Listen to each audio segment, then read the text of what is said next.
Shabbat Shalom, my friends. Welcome home. Welcome to our Torah studying community. This is a very special Shabbat. Across the world, this Shabbat has been proclaimed as Slivovitz Shabbat. When we declare Chazak, Chazak, V'nit Chazek, let us be strong, let us be strong, let us strengthen one another as we finish the study of the fourth book of the Torah, we then salute our achievements with 100 proof kosher plum brandy, or with cool grape juice or some good stuff from Starbucks, whatever it is. Okay. All right, so maybe this really isn't an internationally celebrated event, but it is ours. Blessed is the community that gathers challah and cream tearing and cinnamon babkas, not chocolate, and other schnecken, so as to properly celebrate. Can there be any greater reward for the study of Torah? Now, the Israelites were almost at the end of the 40-year wandering in the desert. They are camped directly across the Jordan River from that very ancient city of Jericho.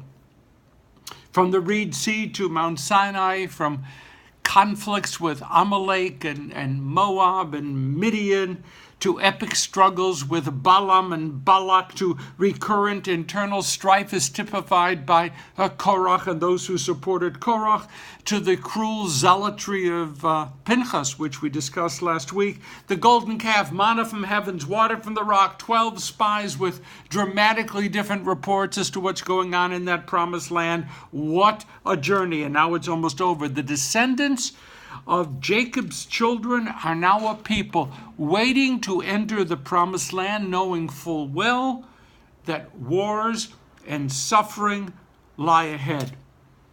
Their faith in God wavers from day to day.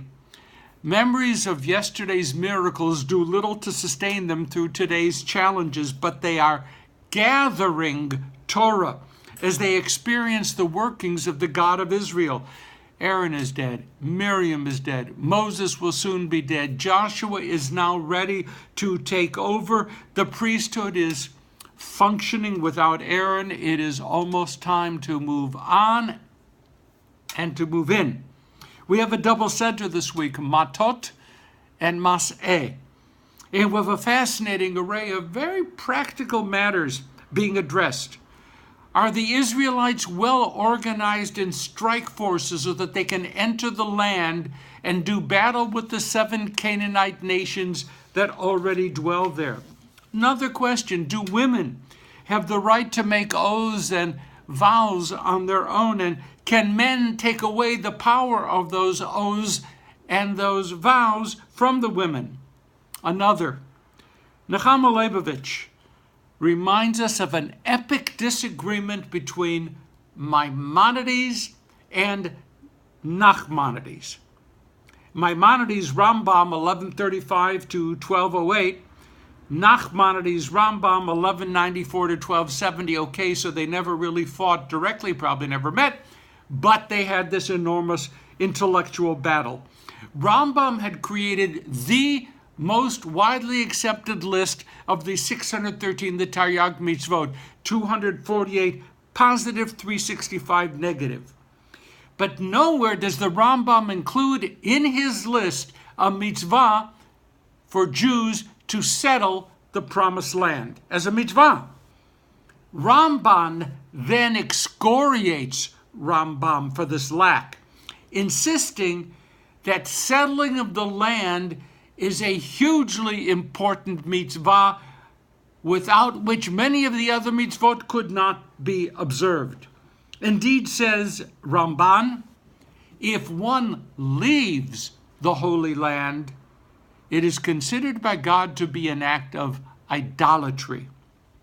Now that's a topic for some very extended Zionist discussions.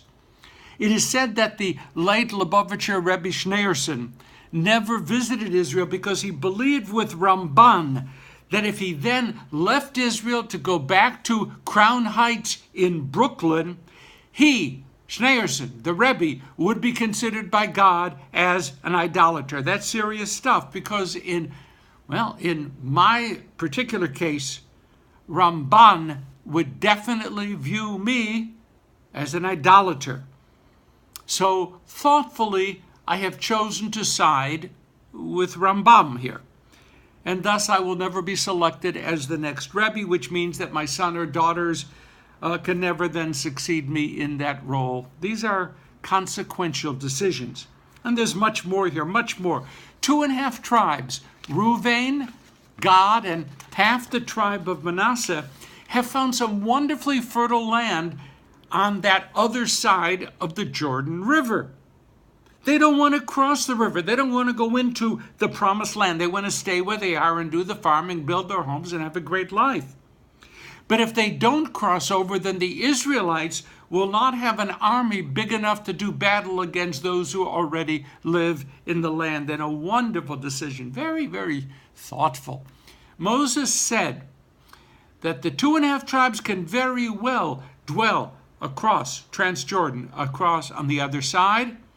But first they have to go in and fight with their brothers and sisters to capture and secure the promised land for all of the family. Family. In this case, the 2.5 tribes are being reminded that they are now part of a people, and the well-being of the people is more significant than the particular needs of a given tribe. Really important shift in perspective. Let's focus specifically right now on that second Sedra, which is known as Mas'eh. The word Mas'eh, these are the journeys of the Israelites. These are the journeys of the Israelites who started out from the land of Egypt, troop by troop, under the leadership of Moses and Aaron. The text now proceeds to list each stage of the 40 years wandering. Ramses to Sukkot, Sukkot to Etam, to Marah and Elim and the Reed Sea and the wilderness of Sin, and finally to Etzion Geber and to Kadesh, and ultimately to that spot where they were at this moment on the opposite side of the Jordan to the city of Jericho. 42 stages in all. And all that we have in our Torah text this week is something far less complete than we used to get as triptychs. And you remember what a triptych was? From the AAA, the American Automobile Association. No restaurants are listed, no 3-star rated motels, no water parks or hiking trails, just 42 steps along the way. What's the point? Why do this? We could just go back through the Torah text and find most of these places already mentioned. We could learn about them there. Since there is uncertainty as to why these stops are mentioned, the rabbis, thank God, have a field day. Some rabbis taught that this list was really meant to be a study guide. Wherever the people would finally settle in the land, future generations would be able to reference this guide, this list, and learn what needs to be learned about a 40-year journey that their grandparents, great-grandparents, great-great-great-great-great-great-grandparents actually experienced. So the list is to remind the people of what the ancients once actually experienced. And as they learn, they will be reminded about God's power and the love of God for our people. Fine. Rambam, remember him, Rambam, mused that people never really believe the stories about miracles that are claimed to have occurred many centuries before. So we need this listing to tell, says Rambam, the real stories, to fill in the details, to show that those miracles were not just tales fabricated by the elders seeking to amuse the young. The listing of journeys is thus an effort to provide the historical continuity of the Jewish people. And once again, to remind us of the ultimate power of God. But another commentator named Sforno said that providing the list was to remind all of us that our journeys through life involve both pain and joy. Truth? I'm sort of a Sforno person here. I believe that the list is meant to speak to us not just of what the Israelites experienced, but of our own journeys through our own lives. We do indeed go from stage to stage, from decision to decision, from success to failure, and then sometimes back to success, from happenstance to happenstance, from suffering to transcendence, from brilliant sunshine to the gloom of the deepest pit, and then maybe back to sunshine again. My friends, each time that we arrive at one of those stations in our own lives, we actually do three things. Standing there at that station, that seminal moment, the moment of transition. Step one, we look back and try to remember from whence we've come. And then we look at where we are now. We try to evaluate what actually is going on in our lives. And then step three, hugely important, we look, if you will, down the road, down the track, and try to imagine with anticipation and with trembling what possibly awaits us there and how we can prepare for the next stage in our journey. As we end the book of Numbers, Bamidbar, it might be really appropriate for each of us to ask ourselves those same three questions. To learn what can be learned from the past and from the present,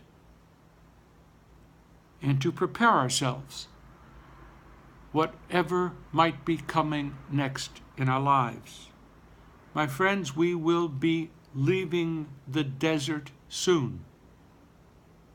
Can we make it to that promised land that best describes our own fondest dreams and hopes? Let's hope so. Let's make it so. Well, that's it. That's it for this week. We can say, chazak, chazak, v'nit chazek. We can say, there it is again, l'chaim. See you next week as we begin the fifth of the 5 books of Moses. Please remember, hit share. Have a wonderful Shabbat. Don't drive after drinking Slivovitz. Love you. Shabbat Shalom.